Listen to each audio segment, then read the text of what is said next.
प्रिय छात्रों, आज हम आधुनिक काव्य के अंतर्गत आपके अध्ययन के लिए दी गई कृति कामायनी के इड़ा सर्ग के कुछ पदों की व्याख्या देखेंगे, उनका अर्थ देखेंगे। कामायनी के इस महत्वपूर्ण सर्ग के कुछ महत्वपूर्ण पद अब सामने आए हैं, इसलिए इस पर आप ध्यान से विवेचन करें, मनन करें। यह पद है, प्राची में फैला मधुर राग, जिसके मंडल में एक कमल खिल उठा सुनहला भर पराग, जिसके परिमल से व्याकुल हो श्यामल कलरव सब उठे जाग, आलोक रश्मि से बुने उषा अंचल में आंदोलन अमंद, करता प्रभात का मधुर पवन सब ओर बितरने को मरंद, उस रम्य फलक पर नवल चित्र सी प्रकट हुई सुंदर बाला, वह नयन महोत्सव की प्रतीक अम्लान नलिन की नवमाला, सुषमा का मंडल सुष्मित सा बिखराता संस्कृति पर सुराग, सोया जीवन का तंबिराग, प्राची में फैला मधुर राग। प्राची यानी पूरब दिशा को प्राची कहते हैं। राग यानी लालिमा, परिमल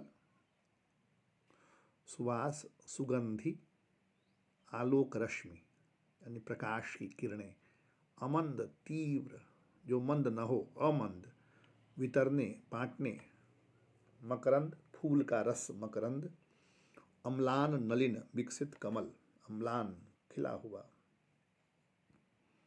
सुष्मित सुंदर मुस्कान।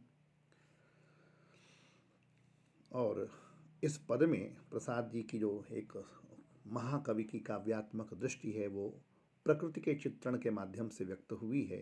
प्राची में फैला मधुर राग, सुबह होते ही पूरब दिशा में सूर्य की लालिमा चारों ओर फैल गई और उस लालिमा के घेरे में से सहसा स्वर्णिम प्रकाश से भरा हुआ सूर्योदय हुआ, जिसको देखकर ऐसा मालूम होता था कि स्वर्णिम पराग से भरा हुआ कोई लाल कमल पूर्व दिशा में खिल उठा हो, खिल उठा सुनहला भर पराग, जिसके परिमल से व्याकुल हो श्यामल कलरव सब उठे जाग, सूर्य की मधुर किरणों से जागकर हरी भरी डालों पर सोए हुए जो पक्षी हैं वे भी कोमल और कर्णप्रिय स्वर में कलरव करने लगे, जिनको देखकर ऐसा मालूम होता था जैसे पूरब दिशा में विकसित कमल की मधुर सुवास से, खुशबू से, सुरभि से आंदोलित होकर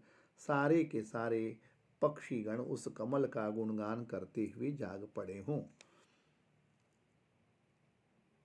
आलोक रश्मि से बुने उषा अंचल में आंदोलन अमंद, उषा की लालिमा से परिपूर्ण सुबह का वह एक ऐसा समय ऐसा प्रतीत हो रहा था जैसे ये आभा की किरणों से बुना हुआ उषा का अंचल हो, आलोक रश्मि से बुना, और करता प्रभात का मधुर पवन सब ओर बितरने को मरंद, उस सुरम्य वातावरण में प्रभात बेला की मधुर समीर चारों ओर पुष्पों की मधुर सुगंध का वितरण करने हेतु तीव्र गति से हलचल मचा रहा था।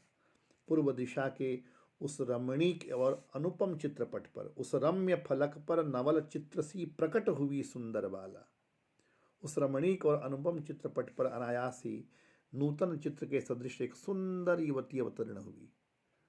यहाँ ईड़ा का प्रवेश प्रसाद जी दिखाते हैं, जो आँखों को बहुत सुंदर प्रतीत होने वाले किसी महोत्सव की प्रतिमा लगती थी और अपने खिले हुए कमल के पुष्पों का नूतन माला के सदृश आभास देती थी। वह नयन महोत्सव की प्रतीक अम्लान नलिन की नवमाला, सुषमा का मंडल सुष्मित सा विखराता संस्कृति पर सुराग, उसके अनन्य सौंदर्य से सुशोभित मुखमंडल पर सुंदर मुस्कान, अम्लान प्रतीक अम्लान नलिन की नवमाला, मुस्कान विद्यमान थी और मुस्कान से खिला हुआ उसका जो चेहरा था संपूर्ण संसार में मधुर प्रेम की वृष्टि कर रहा था। जिस प्रकार प्रभात बेला के प्रकाश में संसार का समस्त अंधकार विलीन हो जाता है, उसी प्रकार उस सुंदर बाला के प्रकट होते ही जीवन के समग्र वैराग्य भावना भी समाप्त हो गई।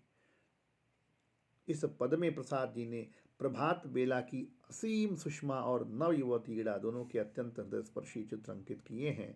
कवि ने नयन महोत्सव का प्रतीक इड़ा को माना है यहाँ पर, और प्रस्तुत पंक्तियों में कवि ने कमल, परिमल, पराग, कलरव शब्दों से पूर्ण विकसित कमल के द्वारा प्रभातकालीन सूर्योदय का बहुत ही मर्मस्पर्शी चित्रण यहाँ पर किया है।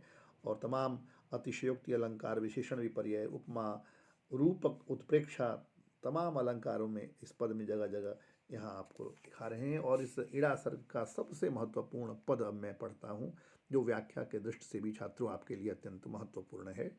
बिखरी अलकें ज्यों तर्क जाल, वह विश्व मुकुट सा उज्ज्वलतम, शशिखंड सदृश था स्पष्ट भाल, दो दो पथपलाश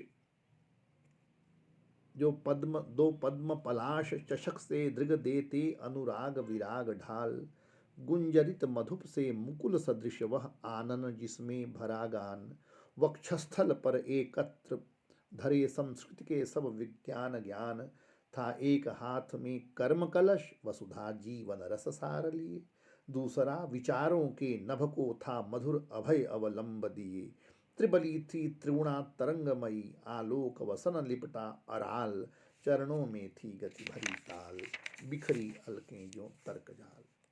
अलकें यानी केश, तर्कजाल तर्क समूह, पद्म पलाश कमल के पत्ते, चषक बदिरा का प्याला जिससे मदिरा भरते हैं, चषक मुकुल सदृश अधिकिले फूलों के समान, त्रिगुण सतोगुण तमोगुण रजोगुण। अब इसका कुछ अर्थ देखें। बिखरी अलकें ज्यों तर्कजाल, उस अनुपम बाला जो सामने प्रकट होती है, इड़ा उसका नाम है। उसके केश कैसे हैं, उसके बाल कैसे हैं, तर्क के जाल के समान घुंघराले हैं। बिखरी अलकें ज्यों तर्क जाल, जिस प्रकार कोई विद्वान अपने विचारों को सिद्ध करने के लिए तर्क प्रस्तुत करने लगता है और प्रतिपक्षी को अपने विषय में ही उलझा लेता है, उसी प्रकार इड़ा के केश भी चारों ओर फैलकर अवलोकन करने वालों को उलझन में डालने वाले थे। वह विश्व मुकुट सा उज्ज्वलतम, शशिखंड सदृश था स्पष्ट भाल, इड़ा का ललाट असीम उज्ज्वल, उन्नत तथा तेज से परिपूर्ण था, जो संसार के मुकुट की भांति शोभा प्रदान करने वाले अर्धचंद्र के सदृश था।